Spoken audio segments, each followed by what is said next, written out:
ఓం నమో భగవతే శ్రీ రమణాయ. చాలా సంతోషం నాయన.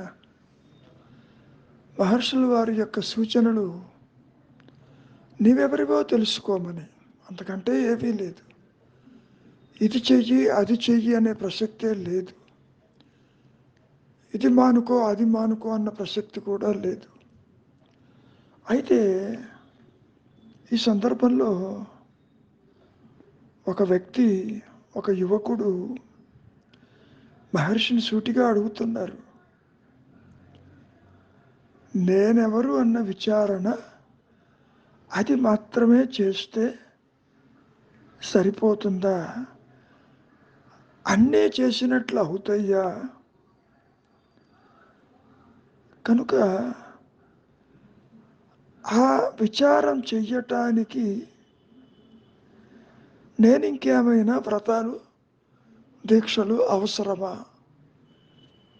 అంతేకాదు, నేను గురు సన్నిధిలోనే ఆ పని చెయ్యాలా? నేను ఎక్కడ విచారం చేయవలసి ఉంటుంది అని భౌతికంగా ప్రదేశాలు, వ్యక్తులు అంటూ మాట్లాడటం మొదలుపెట్టాడు. దానికి మహర్షుల వారు ఆ విషయాలన్నీ పక్కకు పెట్టి, నేనంటున్నావుగా, నేనేం చెయ్యాలి అని అంటున్నావుగా, ఆ నేను ఎక్కడున్నదో అక్కడ నుంచే విచారం చెయ్యి. ప్రదేశాలతో నీకేం పని? గురు సన్నిధిలో అంటే భౌతికమా? నీవు భౌతికం కాదు, గురువు కూడా భౌతికం కాదు. నీవు ఏదై ఉన్నావో గురువు అదై ఉన్నాడు. ఇంత చెప్పినా ఇంకా అడుగుతూ ఉన్నారు ఆ వచ్చిన యువకుడు. మీరు ఎంతో తపస్సు చేసి గమ్యం చేరారు. అందరూ కూడా ఆ గమ్యం చేరవలనని మహర్షి యొక్క అర్థము, తాత్పర్యము బోధే కదా. మరి అదేవిధంగా కావలసినటువంటి సహాయం కూడా మీరు ఇవ్వటానికి సంసిద్ధమే కదా. అది వారికే భగవాన్ చేసే తపస్సు. అందుకని జనులు సులభంగా గమ్యం చేరగలరు. భగవాను ఏ ఏ క్లేశాలు పడ్డారో వారు పడక్కర్లేదు అంటూ తన అభిప్రాయాన్ని మహర్షుల వారికి చెబుతూ, వీరందరికీ సాధకులకి మీరు సుగమం చేశారు. నేను అన్నది సరియేనా? ఇంతవరకు చెప్పింది ఆ యువకుడి యొక్క అభిప్రాయం. మహర్షి ఒక మాట కూడా మాట్లాడలేదు. ఇంతే. అట్లా అయితే గమ్యం చేరవలే.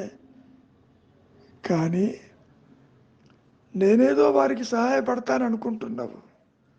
అటువంటిది ఏదీ లేదు. ఎవరికి వారే ప్రయత్నం చెయ్యాలి. ఎవరి ప్రయత్నం వారే చేయవలసి ఉంది.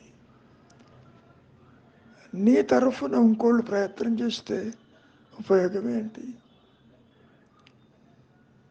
ముఖ్యంగా స్వరూప జ్ఞానం అనేది ఇతరుల నుంచి రాదు, పవిత్ర గ్రంథాల్లో ఉండదు. సరే, ఆకాశం నుంచి ఊడిపడదు. నీవు అదై ఉన్నావు. కాబట్టి ఇక్కడ అందరూ అనే పదం నువ్వు మాట్లాడుతున్నావు. నువ్వు దయాత్మూర్తితో ఉంటే కదా అందరూ. నిద్రపోతున్నప్పుడు అందరూ ఏమైనారు? నీ శరీరమే నీకు కనపడదు కదా. అందరి సంగతి ఎందుకు కానీ నీ సంగతి ఏదో తెలుసుకో. నీవు దేహమేమో చూడు, దేహం లేకపోయినా మరి నీవు ఉన్నావా లేదా? ఆ ఉన్నదేదో మరి నీవే తెలుసుకోవాలి. నీకెవరూ సహాయం చెయ్యరు. వాళ్ళెవరూ ఆత్మజ్ఞానమై ఉంటే నీకు ఉపయోగం లేదు. దేహాత్మబుద్ధి కలిగింది నీకు. నీవు దేహమేమో చూడు, విచారం నువ్వే చెయ్యాలి సుమా. నేను వచ్చాను, చాలా రోజులు బట్టి ఇక్కడే ఉన్నాను, మీరు చెప్పింది నేను వింటున్నాను, ఇవన్నీ చెప్పావు, బాగానే ఉంది. ఇంతకీ ఆ నేనెవరు? ఆ నేను దేహమా, మనస్సా, ఇంద్రియాలా? ఇదేది కాకపోతే మరి నువ్వెవరు? ఆ విచారం నువ్వే చేయాల్సి ఉంటుంది. గురువు ఏమని చెబుతున్నాడు? నేను నీలోనే ఉన్నాను. గురువు అనుగ్రహం అడుగుతున్నావు, ఆ అనుగ్రహం బయట నుంచి వచ్చేది కాదు, నీ లోపలే ఉన్నది గురువు. నా ఆత్మే నా గురువు, అదే నేను అంటాను. కనుక నువ్వు అనుకునే గురువు నీలోనే ఉన్నాడు. అంతర్ముఖంగా, చింతావిహీనంగా విచారించు. మాటి మాటికి నేను వచ్చాను, నేను చూస్తున్నాను, నేను అనుభవిస్తున్నాను, నేను నిద్రిస్తున్నాను, మేల్కొంటున్నాను అంటూ నేను అంటున్నావుగా, ఆ నేను ఉందేమో చూడు. అది నిజంగా గనక ఉంటే నీవు చూసేది, చూస్తున్నది, ఇతరులు ఉన్నారనేది, ఇవన్నీ కూడా సత్యం కావాలిగా. ఆ నేను ఆది నుంచి తృణీకరించబడింది, అది లేదు. లేనిది ఉన్నట్టుగా భావిస్తున్నావు. ఉన్న నీ సహజత్వాన్ని నీవు తెలుసుకోలేకుండా ఉన్నావు. నీ అహంకారమే, నీ వ్యక్తిత్వమే, నీ దేహాత్మబుద్ధే నీ సహజత్వానికి అడ్డుగా ఉన్నదని గుర్తించు. మౌనానికి రా, విచారం చెయ్యి. సంకల్పాల వెంట వెళ్ళవద్దు, ఇంద్రియాల వెంట వెళ్ళవద్దు. అంతర్ముఖంగా, చింతావిహీనంగా, దృశ్యవారితంగా, వృత్తి రాహిత్యంగా నిశ్చలమైనటువంటి మనస్సుని ఏర్పరచుకో. సంకల్పరహితము, ద్వంద్వరహితము, ఇచ్ఛారహితము అయినటువంటి స్థితిని నీవే ఏర్పరచుకోవాలి. నేను ఎంత చెప్పినా అది నీకు ఉపయోగం లేదు. ఇందాక చెప్పినట్లు గురువు అనుకునేవారు కూడా నీకేమీ సహాయం చెయ్యరు, నీకు అందించరు. చెబుతారు అంతవరకే.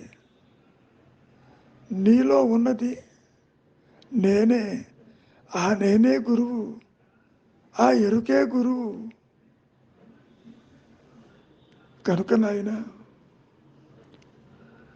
విచారించు. సంకల్పములు తల ఎత్తేది ఎక్కడి నుంచో చూడు, ఎవరికో చూడు. అట్టివాడెవడూ లేడు. ఉన్నది ఎరుక అని, నీ స్వరూపమని నీవే గుర్తిస్తావు. దాన్నే నీ సహజత్వమని, అపరోక్ష అనుభూతి అని, ఉన్నానన్న ఎరుక అని, అది మాత్రమే ఉన్నదని, సృష్టి లేదని, జనన మరణాలు లేవని, అసలు జీవుడే ఒక ఊహా వస్తువని నీవే గ్రహిస్తావు. దాంతోపాటు జీవభావన, జగద్భావన, జనన మరణాలు అన్నీ అదృశ్యమైపోతున్నాయిగా. మంచిది, మౌనమే నీ సహజత్వము.